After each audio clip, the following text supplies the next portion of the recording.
전원책과 함께하는 출근길 시사 프로그램 출발 새 아침.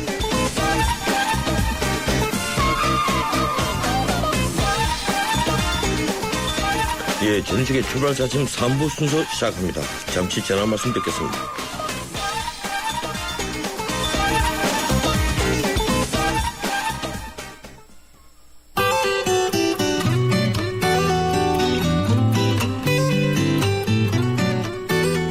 출발 새 아침 교통정보입니다. 바쁜 출근길 사고 때문에 불편하셨을 텐데요. 먼저 지하철 4호선 금정역에서 사당역 구간 전차선이 단전 사고로 인해 중단이 되었는데요. 조금 전 8시부터 다시 지하철 운행이 재개됐습니다. 다만 이 여파 때문에 동작대로 이수 교차로 방면 사당역에서 경문고교 쪽으로 많이 밀려 지나고 있고, 반대 외곽 과천 쪽으로는 이수역에서 사당역까지 교통량이 많아서 정체입니다. 언주로 성수대교 방면 내곡 터널에서 개포 지하차도까지 차량들 빼곡하게 이어져 있고요. 반대편도 제속도를 밑돌며 이동하고 있습니다.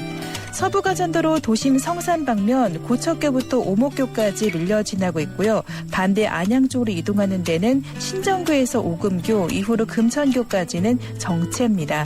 도심 국회대로 따라 이동 차량도 만만치 않습니다. 신월 나들목부터 여의 2교까지는 속도가 많이 내려가 있고, 경인로 물레동 사거리 서울교 쪽으로도 시속 30-40km 안팎입니다. 출발 새 아침 교통정보였습니다.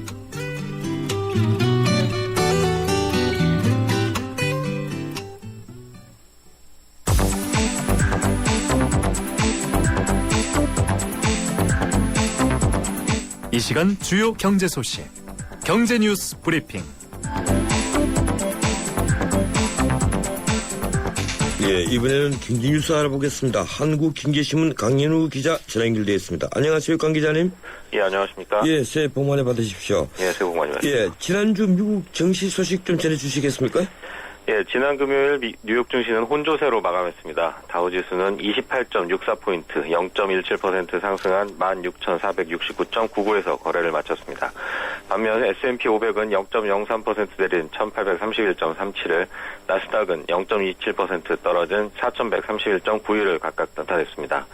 제너럴 모터스와 포드, 크라이슬러 등 미국 주요 자동차 업체들의 지난달 판매 실적이 둔화세를 보인 것이 시장에 부담으로 작용했습니다. 반면 미국 중앙은행, 즉 연방준비제도 이사회의 벤 버냉키 의장이 미국 경제에 대해 낙관적인 발언을 한 것은 추가 하락을 막는 효과가 있었습니다. 예, 이번 주 전망 어떻습니까? 이 주목해야 할 지표들이 나올 게 있나요? 예, 이번 주에는 미국 노동부가 금요일에 발표하는 12월 고용지표에 주목해야 할 것으로 보입니다. 고용시장 동향이 연준이 얼마나 빠르게 채권 매입 규모를 줄여나갈지를 결정짓는 가장 중요한 변수이기 때문입니다. 전문가들은 비농업 부문 신규 일자리 수가 지난해 11월에 20만 3천 개에 비해서는 다소 줄어들겠지만 20만 개선은 유지할 것으로 보고 있습니다. 실업률은 11월에 7%를 그대로 유지했을 것이라는 게 대체적인 분석입니다. 신규 일자리 수가 20만 개 이상을 계속 유지한다면 연준의 테이퍼링, 즉 양적 완화 규모 축소 속도가 빨라질 수 있습니다. 매분기 실적을 가장 먼저 내놓는 알루미늄 업체 알코아가 이번 주 목요일에 지난해 4분기 실적을 발표합니다. 어닝 시즌이 시작되는 겁니다. 예, 그렇군요. 이 앞서 벤 버냉키 의장이 낙관적인 발언을 했다고 했는데, 예, 그 점 좀 자세히 전해주시겠습니까? 네, 버냉키 의장은 지난 주말 미국 필라델피아에서 열린 미국 경제학회 연례총회 연설에서 미국뿐 아니라 세계 경제에 대해 낙관론을 제시했습니다. 버냉키 의장은 미국의 경기 회복이 올해 속도를 낼 것이라며 금융회사의 건전성 개선, 주택시장 회복, 정치권의 재정 긴축 해소, 그리고 중앙은행의 경기 부양적인 통화정책 등에 힘입어 미국 경제의 전망이 밝아지고 있다고 말했습니다. 또 유럽과 일본의 개혁이 초기 단계지만 성장률이 호전되는 징후가 보인다고 했고요. 지난해 상반기까지 둔화됐던 신흥국 경제도 빠르게 회복되고 있다며 세계 경제 전반에 대해서 낙관했습니다. 버냉키 의장은 또 논란이 되고 있는 양적 완화 정책을 적극 옹호했는데요. 3조 달러 규모의 자산 매입 등 통화 정책이 없었다면 미국의 경제 성장은 지금보다 상당히 약해졌거나 심지어 마이너스로 떨어졌을 수도 있다고 주장했습니다. 예, 이 재벌 일가 도덕적 해이가 늘 문제되는데 이번에 또 좋지 못한 소식이 들어와 있네요. 이 삼양식품에서 통행세 방식으로 총수 일가에게 부당하게 이익을 몰아주었다면서요? 예, 공정거래위원회에 따르면 삼양식품은 2008년 1월부터 지난해 2월까지 이마트에 라면을 판매하는 과정에서 조미료 제조업체인 내추럴 삼양을 거래 단계에 끼워 넣어서 별다른 역할 없이 수수료를 챙기도록 했습니다. 내추럴 삼양은 삼양식품의 전인장 회장 등 총수 일가가 지분 90.1%를 보유하고 있는 회사입니다.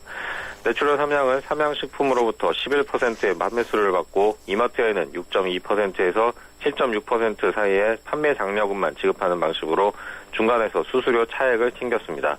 다른 라면 업체는 삼양식품과 달리 직접 대형마트와 거래하고 있습니다. 이 같은 거래 덕분에 내추럴 삼양은 이마트에 라면 납품을 시작한 1993년 자산 170억 원, 매출 118억 원에 불과했지만 2012년에는 각각 1228억 원과 513억 원으로 급격히 성장했습니다. 공정위는 이 같은 거래 행태가 통행세 방식의 부당한 지원이라고 보고 삼양식품에 26억 2,400만 원의 과징금을 부과했습니다. 예, 그렇군요. 이 캄보디아에서 여러 시위들이 일어나면서 이 유혈 사태가 계속해서 생기고 있고 전국 불안이 이어지고 있는데 그 중에 하나가 우리 봉지업체들이 있는 그 공단에서 시위가 일어나고 있다면서요. 그래서 큰 피해를 보고 있다는데 내용이 어떻습니까? 예, 캄보디아 정부가 지난 3일 반정부 시위를 강경 진압한 이후 50여 개 한국 봉제업체 중에 상당수가 재가동에 나서긴 했지만 그동안의 조업 차질로 납기를 맞추지 못해서 바이어가 이탈하는 등 어려움을 겪고 있는 것으로 나타났습니다. 한국 기업 중 캄보디아에서 가장 큰 사업장을 운영하는 한솔섬유는 지난달 25일부터 캄보디아 내 7개 공장의 가동을 멈추고 휴무에 들어갔고요. 이달 중순까지는 조업을 하기 어려운 상황이라고 합니다. 한솔섬유는 현지에서 생산 직원 12,000명, 한국 및 중국 관리 직원 150명을 고용 중입니다. 캄보디아에 진출한 50여 개 한국 봉제업체들이 현지에서 고용한 인력은 총 10만 명 정도입니다. 한국 봉제업체들의 평균 가동률은 현재 80% 수준까지 올라왔다고 합니다. 캄보디아 봉제업협회 이사를 맡고 있는 차경희 가원어페럴 대표는 여야 간 극한 대치로 정쟁을 벌이는 것도 문제지만 최근 2년 동안 임금이 가파르게 올라서 현지 진출업체들의 절반 이상이 적자를 보고 있다고 전했습니다. 캄보디아 진출 외국 기업들은 최근 근로자 파업 시위로 차량 파손과 조업 차질 등 피해가 발생했다며 노조 집행부를 상대로 손해배상 소송을 제기하기로 했습니다. 한편 캄보디아 경찰은 지난 주말 프놈펜 남부 풀 센체이 지역의 공단 주변 도로를 점거한 채 시위를 벌이던 봉제업체 노조원 수백 명을 향해 총격을 가했습니다. 이 과정에서 노조원 5명이 사망하고 20여 명이 부상했다고 인권단체 소식통은 전했습니다. 예, 고맙습니다. 여기까지 듣겠습니다. 예, 감사합니다. 지금까지 한국经济신문 강현우 기자였습니다.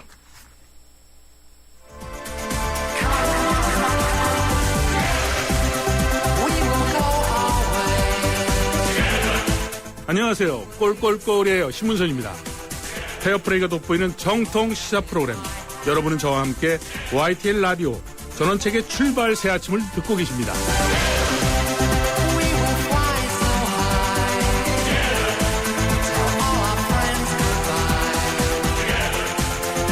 예, 올해는 줄을 잇는 스포츠 이벤트 중에서도 2월 7일부터 러시아 소치에서 열리는 동계올림픽 최고 관심사에 있는 큰 스포츠 행사입니다.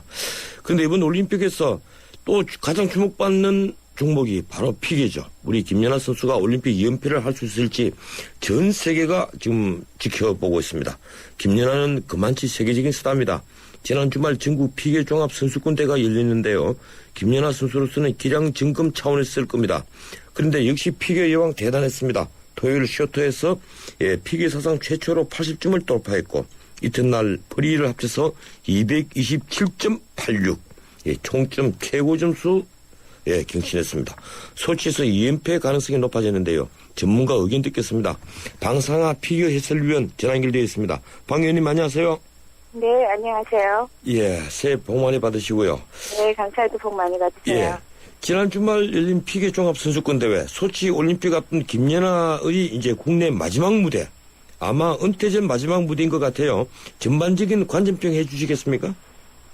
네, 골든스프링 때보다 한층 여유있는 모습으로 연기를 보여줬고요. 완성도도 높아진 걸 볼 수 있었습니다. 체력도 훨씬 좋아 보였고요. 그렇기 때문에 많은 분들이 팬분들이 김연아 선수의 마지막 국내전을 보기 위해서 손끝 하나하나 놓치지 않고 보이려는 모습들 그리고 선수의 연기 위에 모든 관객들이 기립박수는 물론이었고요. 감동을 넘어서 경의를 표하는 그런 표정들도 볼 수 있었습니다. 예, 감동을 넘어선 경이다 이렇게 표현을 하시는데 이 쇼트와 프리 경기 이 난이도가 과거에 비해서 저 어떻게 됐습니까? 네, 김연아 선수 프로그램 작품성이 늘 앞섰고 획기적이었는데요. 올해는 자신만의 색깔을 한층 짙게 살려서 차별화를 꾀했다고 볼 수 있겠습니다. 마지막 시즌이라서 작품 선정이 좀 더 세밀했고요. 난이도가 높았기 때문에 그 완성도에 시간이 걸리는 것 같습니다. 예, 작품 제목이 의리광들을 보여주었죠. 예, 그런데 기술 점수가 42.23, 예술 점수 38.37. 이게 그 독보적인 1위, 처음으로 80점을 넘었다는 건데 어떻습니까? 이게 지금 국내이기 때문에 이렇게 높은 점수 준 거 아닐까요? 보통 국내전에서는 예. 그 점수가 후연편인데 우리나라 같은 경우는 절대로 그렇지 않습니다. 아, 오히려 예. 네, 선수들에게 좀 더 인색하다는 항상 평을 갖고 있었는데요. 김연아 선수의 완벽한 연기를 올림픽 때 클린 연기였죠. 그래서 그때 세계 기록을 냈고요. 현재까지 그 누구도 깨지 못하고 있습니다. 네. 예. 지금 이번에 받은 80점 60, 예, 이 점수, 이 국내 대회에서 받은 기록이라서 비공인이죠? 네, 그렇습니다. 인정되지 못합니다. 예. 어떻게 예상하십니까? 소치 올림픽에서 다시 한 번 더 80점 넘을 것으로 보십니까?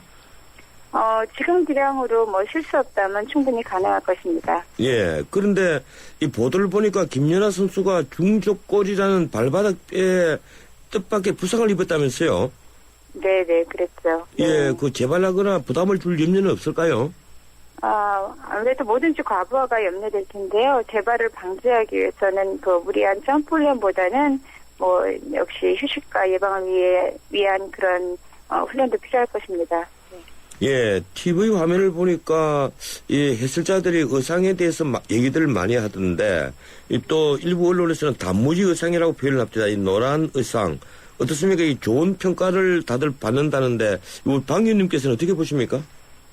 저는 처음 김연아 선수 훈련 연습할 때 그 의상을 미리 봤었습니다. 그래서 너무나 잘 어울린다고 생각을 했고요. 제가 좋아하는 색깔이기도 했지만 김연아 선수니까 저 색깔을 소화해낼 수 있겠다라는 생각을 했습니다. 그래서 보통 선수들이 잘 선택하지 않은 의외의 색상이라서 의견이 분분했던 것 같은데요. 아까 말씀드렸듯이 아무나 소화할 수 없는 색이었고요. 그래서 선택이 좀 낮은 색상입니다. 그렇지만 김연아 선수는 흰 피부와 또 갈색머리 이런 눈동자 잘 어울리고요. 선수를 좀 더 빛나게 하는 색상이라고 저는 생각을 해서 문제 없어 보입니다. 예. 저희들은 이 피겨 경기에서 점수 배정을 잘 몰라서 그런데 피겨 경기에서 의상이 직접 점수 대상은 아니겠지만 어째도 의상이 차지하는 비중도 무시할 수는 없겠죠? 네, 그렇습니다. 프로그램 구성 점수에서 또 선수가 선택한 프로그램 작품에 걸맞는 느낌이 줄 수 있고요. 또 선수의 이런 스타일이나 이런 자태를 표현할 수 있기 때문에 중요하다고 볼 수 있습니다. 예. 이 김연아 선수 이러면 아무래도 라이벌인 일본의 아사다마오 선수를 또 우리가 봐야 되는데 지금 일본에서는 아사다마오 우승 분위기를 언론이 거의 만들고 있다고 해도 과언이 아니라고 합니다. 비장의 카드를 준비했다고 하는 소식도 들리고요. 어떻습니까? 이 방 의원님이 보시기에 아사다 선수의 객관적인 기량 어떻게 보고 계십니까? 네, 올 시즌 그랑프리 2대회와 파이널에서 큰 기복이 없는 연기를 보여주고는 있습니다만 선수가 늘 회전 부족과 또 트리플 악셀을 놓을 수가 없는 그런 입장인데요. 그렇지만 이번에 작년 12월 23일에 있었던 전 일본 선수권대회에서 많은 실수로 퇴보된 모습을 보여주었는데요. 아무래도 무리한 트리플 악셀로 인해서 컨디션 난조로 보이고요. 오히려 마지막 리허설에서 최하의 연기를 보여주는 결과를 보였습니다. 예. 그래서 그런지 또 일본의 스즈키 아키고 김연아 선수의 새 대항마로 꼽기도 합니다. 지금 아사다 선수 제치고 일본에서 첫 우승을 차지를 했는데 스즈키 아키고라는 이 선수 어떤 선수입니까? 네, 85년생 만 28세 노장 선수인데요. 2001, 2년도 주니어 그랑프리 파이널 3위로 주목을 받았지만 무리한 체중 감량으로 3년간 어려운 시간을 보냈던 선수입니다. 그래서 2008-9년 시즌에 대기에 성공을 했고요. 또 올림픽에 나가서 그의 8회를 기록을 했어요. 그렇지만 아사다 마우에 또는 안드미키에 가려서 늘 2인자로 있었는데요. 작년, 그러니까 좀 전에 말씀드린 전 일본 선수권 대회에서 아사다 마우 선수를 누르고 생애 첫 우승을 차지한 선수입니다. 예. 이번 올림픽 이후 은퇴할 예정인데요. 스핀과 스텝에서 아주 강한 면을 지닌 선수죠. 예. 이 국민들이 가장 또 관심을 갖고 있는 부분 중에 하나가 이 제2의 김연아가 누구냐 하는 건데, 이번에 소치 올림픽에 함께 출전한 선수가 박소인 선수, 김혜진 선수, 이 두 선수인데, 이 박 의원님께서 두 선수의 가능성은 어떻게 평가하십니까? 네, 두 선수 이미 어린 나이에 5종 트리플을 모두 구사하는 그런 선수고요. 예. 나이에 비해서 상당히 경기를 임하는 그런 여유 있는 모습들도 지니고 있는 선수입니다. 두 선수 모두 평창까지 가능성이 있는 어린 선수이기 때문에 이번 올림픽 경험에서 큰 성장을 보일 것이라고 생각을 합니다. 예, 고맙습니다. 여기까지 듣겠습니다. 네, 감사합니다. 예, 지금까지 방상아 피겨 해설위원이었습니다. 예, 3부 순서 여기서 마치고 잠시 뒤 4부 이어가겠습니다. 초등학교 선생님이 학생들에게 물었습니다. 얼음이 녹으면 뭐가 될까요? 모두들 하나같이 물이 됩니다! 라고 대답했습니다. 당연한 정답이죠. 하지만 유독 한 어린이만이 얼음이 녹으면 봄이 됩니다! 라고 다른 대답을 했습니다. 창의적인 교육이란 이런 것이 아닐까요? 정답 찾기 교육에 길들여진 우리 교육의 자화상. 더 늦기 전에 자유로운 사고를 통해 스스로 생각의 힘을 키우는 창의지성 교육이 필요합니다. 이 캠페인은 경기도 교육청이 함께합니다. 행복한 경기 교육. 줄줄 새는 바람 따라 줄줄 새는 난방비 틈새 바람 막으면 새는 돈도 막을 수 있지. 겨울철 전기 절약 울랄라. 겨울에 내복 입은 당신이 멋져. 전열기 사용 줄이는 당신만 멋져. 겨울철 전기 절약 울랄라. 높아지는 전력 사용 비켜 시간대에 맞게 절약하는 당신. 겨울철 전기 절약 울랄라. 에너지 절약은 올겨울 가장 가치 있는 행동. 이 캠페인은 산업통상자원부와 에너지관리공단이 함께합니다.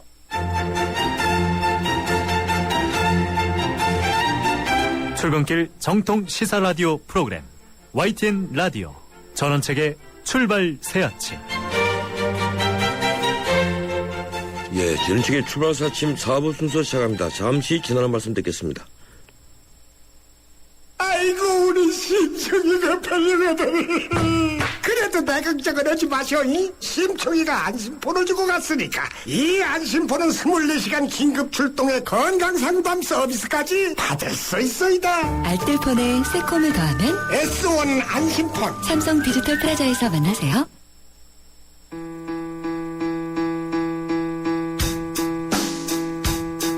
삶을 위한 정치, 궁금한 정치의 속이야기. 출발 새 아침 정치 포커스. 예, 매주 월요일 마련하는 정치 포커스 시간입니다. 한 주간의 정치 상황을 살펴보는 시간이죠. 이 시간 함께하는 두 분입니다. 위즈덤 센터 황태순 수석연구위원, 정치평론가 박상병 박사. 두 분 어서 오십시오.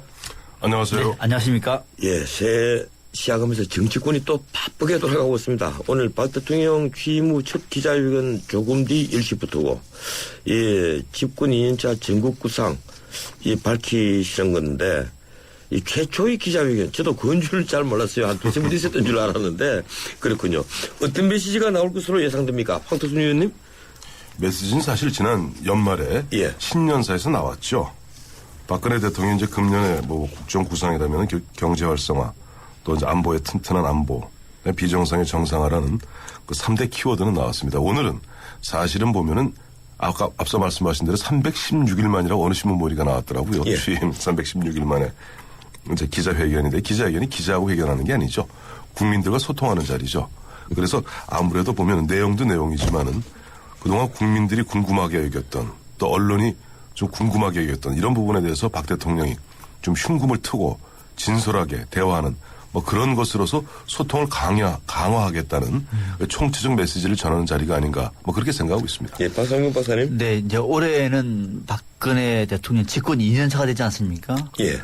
뭔가 국민들 앞에 손에 잡히는 성과물을 만들어내야 할 타이밍이 된 겁니다. 예. 특히 경제가 제일 중요하지 않겠습니까? 예. 그래서 아마 다른 어떤 주제보다도 경제 이슈, 특히 일자리 창출이라든지 창조 경제와 관련해서 아마 대통령의 1년 전국 구상을 아마 좀 구체적으로 밝힐 가능성이 높아 보입니다.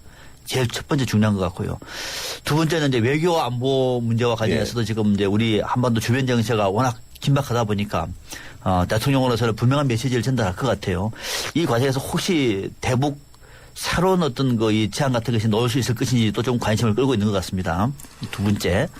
이제 세 번째는 박근혜 대통령이 그동안에 강조해왔던 비정상의 정상화 차원에서 공공부문의 계획 문제 있지 않습니까? 예. 올해 국정 과제 중에서 제일 중요한 겁니다. 크게 보면 이 세 가지 포인트가 오늘 박 대통령의 기자회견의 핵심 내용이 아니겠느냐 저는 그렇게 보고 있습니다. 예, 그러니까 경제 부분, 특히 일자리 창출, 경제 활성화 부분, 그리고 외교 안보 부분, 또 그리고 비정상화의 정상화, 이 부분이 이제 공공 부분 개혁. 그렇습니다. 이 세 가지가 중점이라고 말씀하셨는데, 예, 민주당이 지금 하고 있는 그 특검 도입 요구 등 이 전국 현안에 대해서 의견 개진할까요? 어차피 기자들이 묻겠죠. 황의원님 어떻게 보십니까? 그럼요. 기자들이 당연히 오늘 보니까 한 70분 정도 보면 이제 기자회견 중에 대통령이 모두 발언 한 10분 정도고 한 60분 정도를 갖다가 기자들과 일문일답하는 자리로 진행하겠다는 식으로 좀 알려져 있어요. 그러니까 기자분들이 물론 예전에도 늘 뭐 청와대 대통령의 그 기자회견이라는 사전에 질문 요지를 받고 하곤 합니다만은 또 그러나 그런 부분에 있어서 기자들도 보면은 국민들이 앞서 말씀드린 대로 좀 궁금하고 뭔가 좀 아직 덜 해소된 듯한 그런 부분들 앞서 말씀하신 특검 문제라든지 또 뭐 심지어는 2012년 대선에 뭐 댓글 의혹 이런 부분도 아마 기자들이 묻고 거기에 대해서 대통령은 나름대로 본인의 이야기를 진솔하게 그리고 더 당당하게 아마 하지 않겠는가 보고 있습니다. 네, 그런 이제 대통령의 기자회견 원문보다는 기자들이 궁금해가 제가도 기자면 당연히 보겠습니다. 저라도 박근혜 대통령한테 국정 문제 어떻게 할 거냐, 개혁 문제 또 개헌 문제 등등해서 물으면 대통령도 기자들하고 묻겠다고 얘기하면 이 문제 질문 나오면 답변하겠다는 뜻 아니겠습니까? 뭐 예, 그런데 나올 것 같아요. 예, 근데 과거에는 이제 대통령 연두 기자회견에는 미리 질문지가 들어가고 그렇죠. 예, 또 질문지를 수렴을 해서 그 답변을 정리하고 있는데 오늘은 아마 이 증문즉답하는 형식을 취할 것 같다는 얘기가 그러나 증문즉답은 한다 하더라도 기본적으로 아마 어느 정도 틀은 정해놓을 겁니다. 안 그러면은 그 기자회견이 뭐 저요 하는 식으로 그렇죠. 난장판이 되거든요.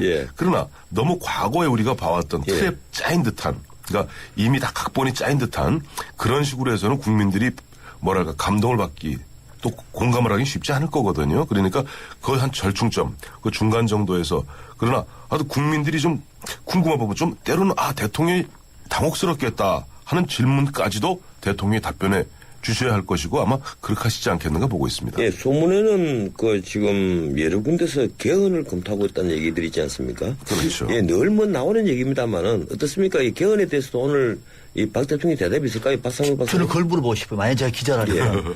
왜냐하면 국회의장이 의장 직속으로 개헌 문제와 관련해서 지금 자문회의를 지금 구사하지 않았습니까? 예, 그렇죠. 서울대 김철수 명예교수가 위원장으로 선임이 됐어요. 국회의장이 누굽니까? 친박? 예, 친박계 핵심이라고 봐야 되겠죠. 국회의장인데. 예, 그래서 개헌 문제가 뭐 아무것도 아니다 이런 말이 어렵다고 얘기하면은 그 정도 얘기라고 얘기하면은 또 지금 야당도 개헌 특위 문제도 지금 얘기를 했다고 하면은 박근혜 대통령의 의중이 제일 중요하지 않겠습니까? 제가도 지금 국회에서는 그런 얘기가 있는데 박근혜 대통령께서는 개헌 문제에 대해서는 어떤 생각이냐 물어보고 싶은데 기자들인데 가만히 있겠습니까? 아마 개헌 문제 나올 것 같습니다. 또 우리 헌법학계 태도이신 김철수 교수가 또 거기 위원장을 맡았습니다. 하니까 개헌 문제가 본격적으로 도마에 올라갈 것 같은데. 그렇죠. 이것도 큰 이제 이슈죠. 그러니까 박근혜 대통령도 보면 후보 시절에 보면 기존에 지금 현재 87 체제 특히 권력 구조 문제에 있어서 5년 단임제 한계 부분을 지적을 했던 부분이거든요. 그러면서 뭐 4년 중임제 부분도 말씀을 하셨고 뭐 그렇다면은 지금 개헌 문제 앞서 우리 박 박사님 말씀하신 대로 뭐 의장도 국회의장도 마찬가지고 또 전병헌 원내대표도 최근에도 지금 목소리를 크게 높이고 있지 않습니까? 이런 분위기라면 뭐 거기에 대해서 대통령도 물론 발의는 국회의원이 할 수도 있고 국회에서 할 수도 있고 대통령도 할 수 있습니다만은 대통령의 의중이 무엇보다 중요하기 때문에 뭐 묻게 될 거고 거기에 대한 답변은 전 대충 짐작은 돼요. 어떻게 해요? 예? 저는요. 대통령이 힘을 실으기 어려울 것 같아요. 제 생각에. 알겠습니다. 예. 예. 짧게 이것만 할게요. 예. 애청자분들을 위해서. 개헌 문제가 만약에 오케이 논의가 들어가는 순간에 올해는 개헌 전국으로 빠져듭니다. 아, 그렇죠. 그건 당연한 얘기죠. 박근혜 대통령이 국정운영 어렵습니다. 올해 놓쳐버립니다. 개헌 전국 들어가면 나머지 이슈가 또 다 무시하죠. 그럼 저는 개헌은 반드시 해야 된다 봅니다만은 잘 안 될 것 같다. 꼭 그런 말씀을 드리고 싶었습니다. 그래서 제가 아까 성태준 의원은 또 한 말씀 하시죠. 아니, 그러니까 답변이 예. 짐작된다는 것이 예. 원칙론적 입장으로서 현재 87 체제, 87 헌법의 한계는 인정하면서 앞서 말씀하신 대로 지금 올해 가보면 무엇보다도 이제 개혁, 아까 우리 박상병 박사님 3가지 개혁 얘기하셨잖아요. 보면은 예. 뭐 저 경제 활성화, 안보, 또 비정상의 정상화 이런 부분에서 개혁을 본격적으로 추진해 나가는데 특히 이번에 6.4 지방선거 또 730 재보선 있는 이런 마당에 개헌의 블랙홀까지 생기면 참 뭐랄까 난장판 되거든요. 그러니까 예. 그런 부분에 있어서 뭔가 좀 우회적으로 그 개헌의 필요성은 인정하나 시기에 있어서 좀 탄력적으로 답변하시지 않겠는가 보고 있습니다. 예. 어제 두 분도 아마 그 텔레비전 이 종편의 시사회설에 두 분도 출연하셨죠? 네. 예. 그 이제 안철수 의원 만드는 그 신당 그게 윤여준 전 장관이 다시 가담을 했어요. 오늘 아침에 저희들이 인터뷰를 했는데 예, 제가 삼고 초려가 있었느냐 물어보니까 처음엔 부인하시더니만 예, 나중에 답변을 정리를 해보니까 10고 초려 정도가 있었던 것 같아요. 8고 초려라는 거 아니에요? 예, 엄청나게 많이 이제 그만큼 이제 안 의원 쪽에서 답답해졌던 건데 일단 윤여준 전 장관 안철수 진영 재합류한 거 어떻게 보고 계십니까? 먼저 황 의원님. 저는 안철수 의원으로 봐서는 좀 마이너스가 아닌가 보고 있어요. 안 의원에게 마이너스다. 안 의원. 그러면 왜 8고 초려, 10고 초려를 했을까요? 그러니까 안 의원 입장에서는 물론 당장 보면 예. 정당을 만들어야 되고 또 보면 6.4 지방선거를 돌파해야 되고 하다 보니까 뭐랄까 선거에 기술자가 필요했겠죠. 사실 윤여준 장관 흔히들 정치권에서는 책사다 하는 표현 쓰는데 책사라는 것이 즉 이른바 그와 같은 선거 기술자란 뜻이거든요. 그런 선거 기술자가 필요했는지 모르겠습니다만 안철수 의원이 지향하는 이른바 새정치의 어떤 이미지하고 윤여준 전 장관의 어떻게 그동안 여러 가지 좀 가장 그 윤여준 장관하면 오늘도 보니까 어느 신문에도 나왔습니다만은 새정치냐 철새정치냐 이런 식으로 그 새정치의 새자를 날아가는 새자로 보는군요. 그렇죠. 그래 철새정치라고 그러더군요. 그래서 한참 웃고 말았습니다만은 그와 같이 그런 어떤 좀 안 좋은 이미지 구태의연한 이미지하고 보면 안철수 의원이 지향하는 새정치하고 좀 안 맞지 않느냐 하는 부분에서 글쎄 모르겠습니다. 당장 정당을 갖다 꾸려나가는 데는 만들어 나가는 데는 어느 정도 도움이 될지 모르겠습니다만은 정치인의 가장 중요한 것이 명분 또 지향점이라고 봤을 때는 안 의원에게 좀 마이너스가 아닌가 그렇게 보고 있습니다. 아니 근데 또 일각에선 어떻든 윤여준 전 장관이 가지고 있는 어떤 중후함, 무게감 이런 것이 안철수 의원 주변에 워낙 인물이 없다 보니까 이 윤여준 장관이 가담함으로써 그러한 것들이 보태져서 엄청난 도움이 될 것이다. 이렇게 보는 시각이 많습니다. 박상현 박사님 어떻게 보십니까? 저는 안철수 의원 쪽에서는 100만 대군을 얻었다고 봅니다. 예, 정반대 시각이군요. 네, 정반대입니다. 100만 대군입니다. 왜 그러냐? 안철수 의원 쪽 캠프에서 볼 때에는 정말로 경륜이 있는 인물이 필요합니다. 예. 그냥 하나의 정당을 만들 때는 40대, 50대 똘똘 뭉쳐서 하면 됩니다만은 대한정당을 수권 정당을 만들려고 하는 목표라고 얘기하면 무게감이 있어야 되거든요. 예, 그렇죠. 경륜이 있는 인물이 아주 중요합니다. 상대적으로 너무 적습니다. 그런 면에서 윤여준 전 장관의 합류는 바로 그 점을 메꿔준다는 측면에서는 굉장히 큰 도움이 되겠죠. 예. 두 번째는 전체적으로 조직에서 안정감을 줄 수가 있습니다. 이 안정감이라고 얘기하는 거는 안철수 의원이 다른 인물들을 앞으로 계속 영입을 할 텐데 그 영입을 함에 있어서도 하나의 상징적인 의미가 있기 때문에 상당히 플러스적인 요인이 있을 것이고 예. 또 하나가 안철수 의원 쪽에서 대부분 사람들이 얘기할 때 다 빠져나가더라. 들어간 인물 누가냐 얘기 많이 하는데 그것이 아니라 빠져나갔던 분도 다시 들어간다. 라고 하는 거는 뭐냐면은 안철수 의원 쪽에서도 어느 정도 인재 영입에 탄력을 받을 수 있는 하나의 모멘텀이 되는 거죠. 그런 측면에서 보면은 저는 안철수 의원 쪽에서는 100만 대군을 얻은 것이다 이렇게 봅니다. 어떻든 윤여준 장관이 원래 재작년 8월 달에 안철수 의원을 떠났던 것은 안 의원이 말실수 때문이죠. 예, 멘토라고 하는 멘토 언론 보도에 300명 얘기하는 대해서 거죠. 윤 장관이 멘토라면 나한테 멘토가 200~300명 있다. 아니 그때 김재동, 김여진 등 300명. 예, 그걸 또 예를 또 들었죠. 이러다 보니까 내가 윤 장관으로도 떠났을 것 같아요. 굉장히 모밀려린 발언으로 들려버렸는데 이제 그런 것을 극복하고 다시 합친 것은 방금 말씀하신 대로 조직에서 안정감. 네. 이건 우리 황 의원님도 동의하시죠? 아니요. 동의하지 않습니까? 동의하지 않습니다. 왜냐하니까 윤여준 전 장관이 보면은 정치권에 이제 본격적 발을 들인 게 97년입니다. 이회창 당시 그렇죠. 총재 예. 이제 특보로 와서 그다음에 2000년 이른바 16대 총선을 갖다 사실 총괄했죠. 뭐 그런 부분에서 그분은 글쎄 그야말로 그분을 왜 책사라 그러겠습니까? 사령관이라고 안 그러고 조직의 안정감을 주기 위해서는 사령관이어야 됩니다. 야전 사령관. 그분은 이른바 야전 사령관 격이 아니라 스타일로 따지자면은 이른바 참모형입니다. 예. 참모. 그렇기 때문에 그분을 정치권에서 많이 접해본 언론에서를 그분을 갖다 책사라는 표현이 흔히 장자방이라는 것이 뭐냐니까 항상 죽은 옆에서 쏘곤쏘곤 하는 사람을 책사라고 얘기하거든요. 뭐 예. 그런 의미에서 조직의 안정감이라는 부분에서는 아직도 좀 미지수다 볼 수밖에 없습니다. 예. 어쨌든 안철수 신당이 이제 앞으로 구체화될 것인데 우선 민주당과의 경쟁 관계가 관심사입니다. 이 호남에서는 안철수 신당 바람이 분다고 그래요. 그래서인지 민주당 지도부가 1일입니까? 예, 김해 노무현 대통령 묘소 참배 후에 곧장 5.18 묘역 광주로 갔지 않습니까? 예, 예정에 없던 그림이었거든요. 예, 앞으로 두 당, 그러니까 한 당은 아직 만들어지지 않았지만 민주당과 안철수 신당의 경쟁 관계 어떻게 보십니까? 예, 박성영 박사님. 네, 말씀하신 것처럼 호남에서는 정면 대결로 갈 수밖에 없을 것 같아요. 호남에서는 정면 대결. 예, 정면 대결. 나머지 지역은 그렇다면? 선택과 집중을 할 것 같아요. 예. 이를테면 영남에서는 민주당과의 싸움이 아니라 새누리당과의 싸움에 뛰어들 것 같고요. 본격적으로. 예. 영남에서는. 그런데 충청도 같은 경우는 이제 네 군데지 않습니까? 세종특별시 포함해서 예. 네 군데 그렇죠. 정도 중에는 후보를 다 내지는 않을 것 같아요. 예. 집중적으로 한 두 곳 정도에 내서 전력을 다할 것 같고, 뭐 강원도를 포함해가지고 수도권 같은 경우에도 뭐 모든 지역에다 후보를 낼까? 그보다는 한 몇 군데 정도 내면서 완주를 하든지 아니면 그 후보를 내서 완주가 어려울 경우에는 뭐 단일화 방식으로 해가지고 이번 지방선거를 돌파하지 않겠느냐 저는 그렇게 봅니다. 예, 박 박사님은 이미 각 지역별로 분석을 했군요. 황 의원님 어떻게 보십니까? 저는 이제 핵심은 이제 호남 세 곳하고요. 예. 서울이라고 봅니다.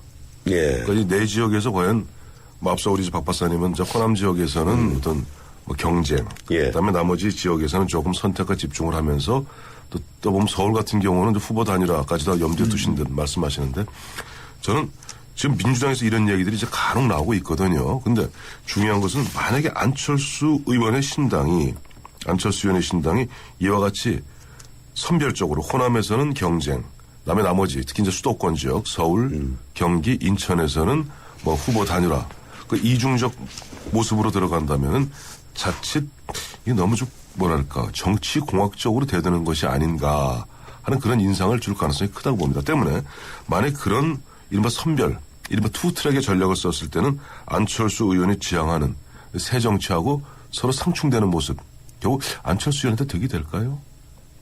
예, 우선 그 서울시장에 지금 박원순 시장, 네. 예, 뭐 당선될 때는 무소속이었습니다만 지금 민주당 소속입니다. 그렇죠.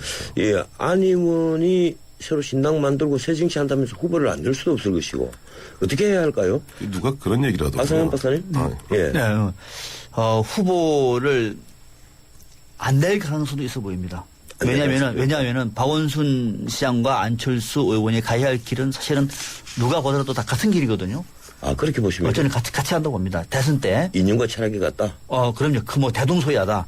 그렇다고 말하면 그런 입장이라고 얘기하면은 굳이 후보를 당연히가 꼭 후보를 내야 된다라고 하는 그런 낡은 틀보다는 안 낼 수도 있다라고 하는 것이 새 정치에도 부합된다. 그렇지만 안 낼 수도 있고 만약에 낸다고 하더라도 후보 양자 간에 단일화 논의가 불가피하지 않겠느냐. 저는 네. 서울시장 같은 경우는 그렇게 봅니다. 황대순 의원님? 호남에서 안철수 의원이 승리를 해갖고 그야말로 야권 예. 재편, 야권 개편에 주도권을 잡기 위해서는 반드시 서울에 후보를 내야 되겠죠.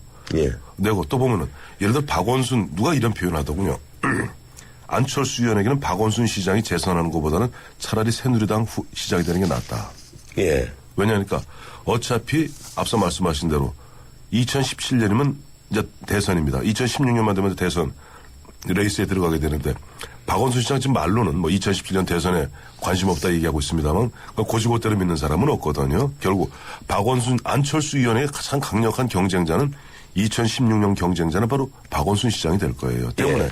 이번 경우에는 어쨌든 설사 뭐 이기한 전 의원을 갖다 내서 좀 지더라도 서울에서 최선을 다하는 모습을 보여야만 호남에서도 일정 부분 세를 차지하고 야권 재편의 중심축이 될 수 있지 않겠는가 하는 부분에서 낼 것 같아요. 안철수 의원 해석을 저는 그렇게 해서는 곤란하다고 생각합니다. 그렇습니까? 그런 인물은 저는 아니라고 봅니다. 예, 두 분이 또 여기에 대해서 의견이 상충을 하는데 이 시간이 없으니까 짧게 하나만 또 짚어봅시다. 이 기초 이외 공천 여부를 두고 그동안에 여야가 조금 의견이 달랐는데 이제는 문제가 조금 더 달라졌습니다. 이 새누리당은 기초의회 이걸 없애자 뭐 이렇게까지 지금 의견이 나오고 있거든요. 예, 그리고 교육감 선거를 런닝메이트로 하자 이제 이런 의견들이 지금 나오고 있습니다. 이 박상영 박사님께서 우선 새누리당의 이런 안들 어떻게 보십니까? 새누리당의 당론은 아니고요. 예, 물론 당론하지 않죠. 예, 당내 이제 당 강령이라든지 또 당교와 관련된 데 있는 그 개정 특위에서 넣은 얘기죠. 예. 제일 중요한 문제는 기초의회 폐지 문제는 아직 이릅니다. 예. 너무 이릅니다. 예. 5개월 만에 그 폐지한다는 거는 당사자 반발 뻔합니다. 공론화가 안 돼 있고. 그런데 그동안에 얼마나 부작용이 많았으면 이렇게 폐지 논란이. 부작용이 있습니다. 예. 저도 개인적으로는 폐지 문제도 검토해보자. 그러나 폐지를 하는 것은 5개월 만에 논의를 해서 결론 내기는 쉽지가 않다. 예, 본질은 뭐냐면은 기초선거에 정당 공천제를 하느냐 하지 않느냐의 문제인데 이거는 약속을 지켜야 됩니다. 일장일단이 있지만은 박근혜 대통령이 공약했던 것이고 여야가 공약했던 것이라고 얘기하면 이걸 공약을 당력 때문에 처리한다는 것은 있을 수 없는 겁니다. 예. 그래서 약속은 지켜야 된다고 봅니다. 예, 저는 우리 서울시 인구 중에서 아마 자신의 그 구의원 알고 있는 사람은 1%도 안 된다고 저는 생각합니다. 그렇습니다. 전 변호사님 알고 계세요? 저는 보니까. 예, 저도 모릅니다. 모르죠. 예. 저도 몰라요. 예. 황 의원님 어떠세요? 이 기초의회 폐지 논란이 지금 새누리당의 주요 안건으로 떠올랐거든요. 예. 근데 이제 우리 기초의회라 그래서 다 뭐 지방까지 하는 것은 아니고 특별시, 광역시. 예, 그렇죠. 광역시예요. 특별시, 광역시만 하는 거니까 오해가 있을까 말씀드립니다. 그래서 특별시, 광역시의 자치구 의회 이제 의회가 보면 1,010명 된다고 그래요, 지금. 예. 이제 그 의회를 폐지하겠다는 것이 새누리당 안에 이제 핵심이고 또 광역 단체장, 기초단체장, 런닝메이트에다가 또 광역 기초 그 3의원 단체장의 3선 12년부터 8년으로 줄이겠다는 건데 저는 굉장히 사실 나름대로 합리적인 아니긴 한데 문제는 앞서 우리 박 박사님 말씀하신 대로 지금 당장 이제 6월 4일 예. 이제 지방선거인데 선거 5달도 안 남았습니다. 안 남았어요. 예. 거기다 더하기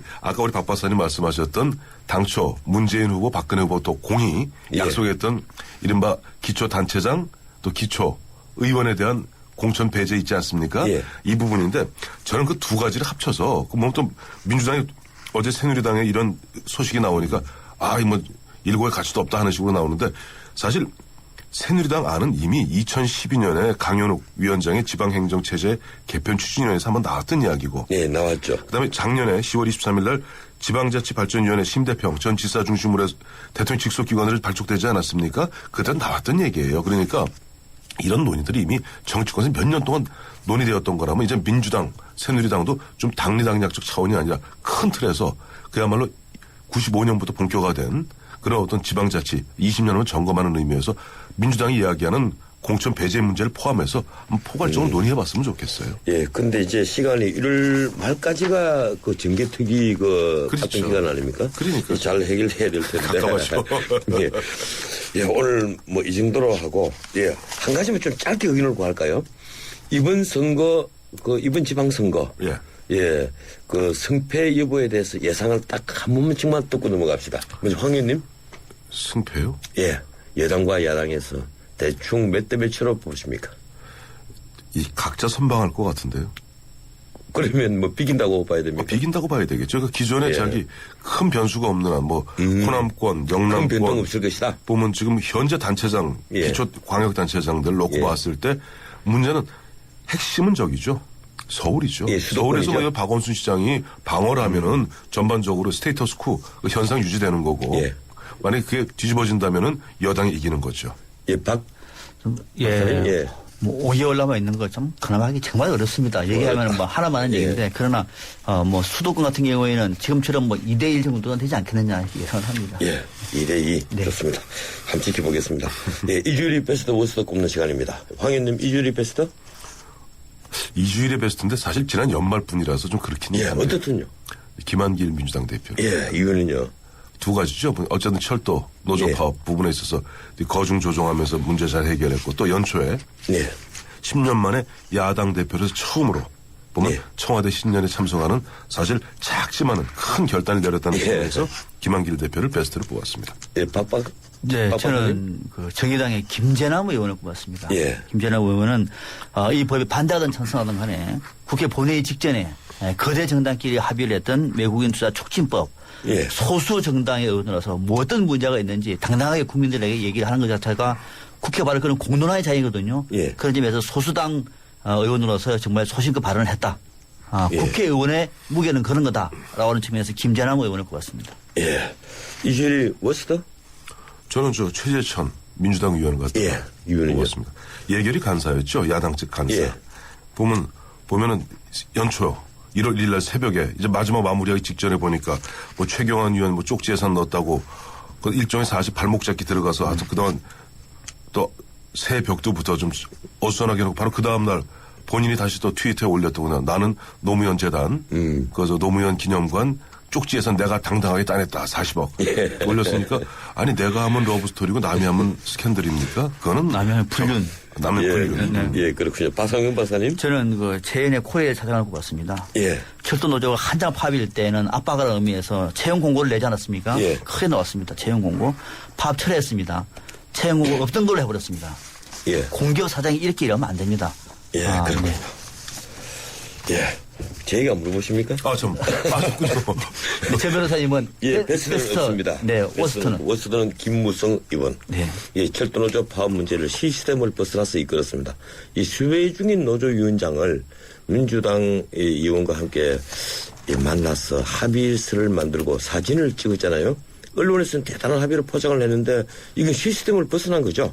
권한 없는 분이 체포영장에 불응한 분을 만나서 합의하고 사진 찍는다면 우리 사법부 권위가 어떻게 되겠습니까? 그래서 좋은 일 하셨는데도 제가 워스트로 꼽았습니다. 베스트는 없으시다고요? 예, 오늘 여기까지 하죠. 연초인데 한번 쓰시죠. 고맙습니다. 오늘 여기까지 하겠습니다. 지금까지 정치포커스 황태순 수석연구위원과 박상명 박사였습니다. 웰빙 건강 한국문화 실용복지 실력이 참 좋은데 원광 디지털대학교 선취업 후진학의 기회가 참 좋은데 원광 디지털대학교 주부도 직장인도 꿈을 이루기 참 좋은데 물론 원광 디지털대학교지. 차민재를 키우는 특성화 사이버대학 원광 디지털대학교 2월 12일까지 신편입생 모집. 요즘 국회의원들 외국 여행하느라 정신이 없습니다. 예산안과 법안 처리에 피곤할 테니 좀 쉬어야 할 겁니다. 그런데 외유 나가면서 세금으로 마치 대단한 시찰을 하듯이 포장하는 건 좀 아닌 것 같습니다. 법사위는 위원장과 여야 간사까지 미얀마와 말레이시아를 방문 중인데요. 참 동남아 좋아하네요, 그분들. 그 명분이 이슬람 법문화 탐방이라고 합니다. 외통위원장도 기재위 복지위원들과 함께 미얀마, 라오스, 네팔의 공적개발원조 지원 현장을 점검한다면서 나갔습니다. 농림축산위도 베트남과 라오스에, 안전행정위도 조만간 동남아에 갑니다. 그러고 보니 추운 겨울철에 동남아가 인기인 것 같습니다. 라스베가스의 가전전시회에 가는 미래창조과학계가 돋보일 지경입니다. 어떻든 그게 다 국민 세금으로 꼭 외국에 가서 살펴봐야 하는 것이라면 저는 할 말이 없습니다. 오늘은 여기까지입니다. 지금까지 진행의 전인책 변호사였습니다. 내일 뵙죠. 고맙습니다.